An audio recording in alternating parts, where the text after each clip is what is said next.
3 рет қазақтар өлді. Өзенде өлді, көп өлді, әлі ол арта дұрыстап жеткізілген жоқ. Кеше неде өлді, қаңтарда өлді, Алматыда, желтоқсанда өлді. Билік қолында бүгін. Неге бүгін сол жаңа өзенді зерттеткізіп, әр заты өзінің орнына қойылмайды? Егер де ол кезде жаңа қан төгісу қалалардың кінәсі болды несі, кінәлі, сондықтан қан төгілді деп айту керек. Төгілмесе, артында жаңағы несі қалған туысқан тумалары жүрегінде бүгінгі шараны қарсы болады ғой, сол кісіге. Өшін алған жоқ қой. Екінші кеше қаңтарда бәрін 216-сы ма өлтіріп тастадық. Кім кінәлі? Мен біраз түсінгім келеді. Кім кінәлі?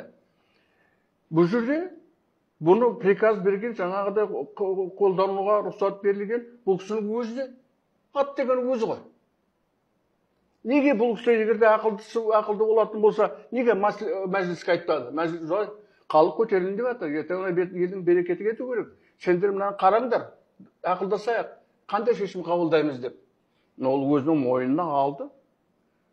Онысы бүгін кісілер, кейбір кісілер жаңа бір журнал деген орыс жазыпты, ол жаңағыда енді істеуі дұрыс болды, анау деген әңгіме.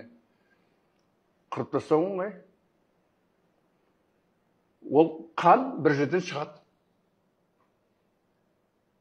Қайдадан қан шықпас үшін, елдің болашақ ертең тағы да сондай әкелмес үшін, өшіккен кісі көбеймес үшін, мынаның бәріне бүгін айту керек. Желтоқсанда қанша кісі өлді? Кінәлі кім? Бүгін кім бүгін кінәлі желтоқсанда? Назарбаев, мен ойлайтын Назарбаев кінәлі деп, Назарбаев мен студенттің кезінде, жаңа студенттердің қасында болдым. Мен солардың қасында жүрдім жазды кітабында. Без права елевық дегенде. Ал сонда кінәлі кім сонда бізге жаңағы неткен? Орыстар ма? Бізге қазір бәріне зат болса тек не бар? Ана орыстардан деп сөйлейміз. Оның ішінде қазақтардың көбі ең кемді 60-70% билікте отырған қазақтар емес пе? Сол қазақтар неге бүгін арылары болса неге оянбайды? Совет кезінде қорқытты, скажем, жаңа жұмыстан шығып қалам деді, партияны беттен жоғалттым деді. Енді қашан оған кінәлайтын кісі жоқ қой. Неге солар сөйлемейді? Неге солар айтпайды? Яғни, Тоқаевтың кезінде, Назарбаев жүйесіндегі, тіпті желтоқсан кезіндегі де қылмыстар ашылмайды. Қаңтар 2 бастан. Реформада ешқандай өзгерісте күтпейміз. Мен де кім ау нетейін, мен кімді көп білем деп айта алмаймын Масимовты. Масимов орысша айтқанда очень осторожный кісі. Бір қағазда қол қоймайды.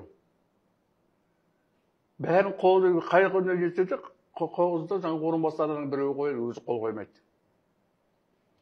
Сондай ол кісі, өзін өзі құрған кісі ертең барып жаңағы мен нетім деп, мен